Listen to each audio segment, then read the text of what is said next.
மக்கள் வணக்கம். இன்றைய பதிவில் நம்ம குச்சிக்கிழங்கு, அதாவது மரவள்ளி கிழங்கு, இதை நம்ம சமைச்சு சாப்பிட தான் பார்த்துருப்பீங்க. நம்ம இதை சுட்டு சாப்பிட போகிறோம். பாருங்க, சுட்டுட்ருக்குறோம். இந்த மாதிரி தான் சுடணும்.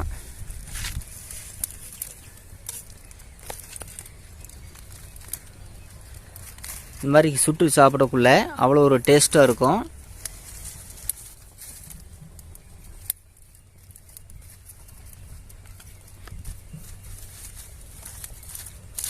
நல்லா மாவாட்டிருக்கும். நம்ம வேவிச்சு தான் சாப்பிட்ருப்போம் நண்பர்களே. அருமையான ஒரு கிழங்கு.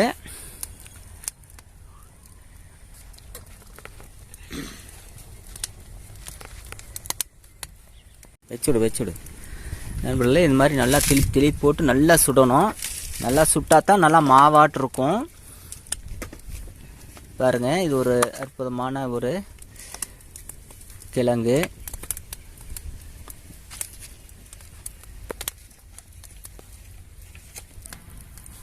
நண்பர்களே, இது மாதிரி நல்லா நம்ம சுட்டுக்கணும். அப்போ தான் கிழங்கு நல்லா டேஸ்ட்டாக இருக்கும். இந்த தொல்லையெல்லாம் அப்படியே வெந்து வெடிச்சிரும். இந்தப்போ நீங்கள் வெளியில் இதை டூருக்கு அந்த மாதிரி போனீங்கன்னா, இந்த மாதிரி மரவள்ளி கிழங்கு இடையில ஏதோ ஒரு பக்கம் கிடச்சிச்சின்னா நீங்கள் இந்த மாதிரி வாங்கி சுட்டு சாப்பிட்லாம். இதுக்கு நீங்கள் தண்ணி போசி இதெல்லாம் உப்புகள் தேட தேவையில்லை. இப்படி சுட்டு சாப்பிட்டீங்கன்னாவே பசி கட்டும். எந்த அளவுக்கு சாப்பிட்றீங்களோ அந்த அளவுக்கு சாப்பிடக்கூடிய பவர் இதில் இருக்குது. சும்மா சுட்டு சாப்பிட்லாம். ஒரு அவசரத்துக்கு இது ஒரு அற்புதமான ஒரு கிழங்கு. நண்பர்களே பாருங்கள், இந்த அளவுக்கு நல்லா வேகணும்.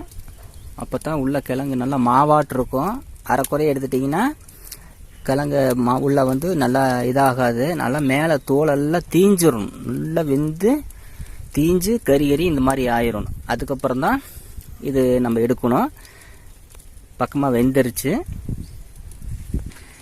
நண்பர்களே. பாருங்க, நம்ம குச்சியெல்லாம் சுட்டாச்சு. இந்த மாதிரி நல்லா தீயா அப்படியே வெந்து வெடிச்சிருச்சு. பாருங்க, இந்த தீயா வெந்து வெடிச்சிருக்கு. எல்லாம் பாருங்க, சாம்பலாக இருக்குது. அப்படியே மேல் துள்ளி எல்லாமே தீஞ்சிருச்சு.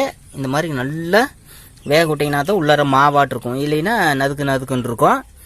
நண்பர்களே, இது நம்ம புட்டு பார்க்கலாம் வாங்க. நண்பர்களே பாருங்க, சுட்டாந்தாச்சு. சுட்டு மேலே கறியில் அந்த தொலையில் சுரண்டியாச்சு. இந்த மாதிரி புட்டிங்கன்னா நல்லா மாவாட்டம் அந்த மாதிரி இருக்கும். திங்கிறதுக்கு நல்லா டேஸ்ட்டாக இருக்கும். அதையும் கூட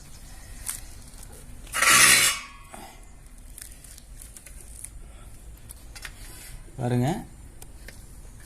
இங்கே ஒரு கொஞ்சம் புட்டு கூட, கொஞ்சமாக கூட, பாதி கூட சாப்பிட்டு பார்ப்போம். நல்லா டேஸ்ட்டாக முறுக்கு நல்லா இருக்குது. நல்லா மாவாட்டு இருக்குது.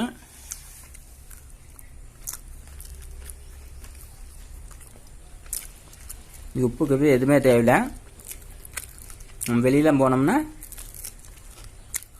எப்படியே சுற்றி சாப்பிட்டோம்னா நல்லா ஒரு டேஸ்ட்டாகவும் இருக்குது. வித்தியாசமாகவும் இருக்குது. நல்லா டேஸ்ட்டாகவும் இருக்குது. இனிமேல் செஞ்சு சாப்பிட்டு பாருங்கள். நன்றி, வணக்கம். அடுத்த பதிவில் பார்ப்போம்.